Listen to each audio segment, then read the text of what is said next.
حدیث نبی صلی اللہ علیہ وسلم، نبی کریم صلی اللہ علیہ وسلم نے فرمایا کہ آج عید الاضحیٰ کے دن کی ابتدا ہم نماز عید سے کریں گے، پھر واپس آ کر قربانی کریں گے۔ جو اس طرح کرے گا وہ ہماری سنت کے مطابق کرے گا، لیکن جو شخص نماز عید سے پہلے ذبح کرے گا تو اس کی حیثیت صرف گوشت کی ہوگی جو اس نے اپنے گھر والوں کے لیے تیار کر لیا ہے، قربانی قطعاً نہیں۔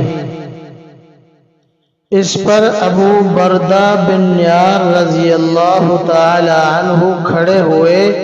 انہوں نے نماز عید سے پہلے ہی ذبح کر لیا تھا اور عرض کیا کہ میرے پاس 1 سال سے کم عمر کا بکرا ہے، کیا اس کی دوبارہ قربانی اب نماز کے بعد کر لوں؟ نبی کریم صلی اللہ علیہ وسلم نے فرمایا کہ اس کی قربانی کر لو،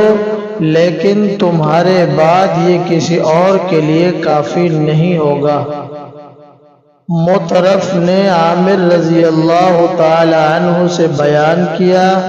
اور ان سے براء بن عازب رضی اللہ تعالی عنہ نے کہ نبی کریم صلی اللہ علیہ وسلم نے فرمایا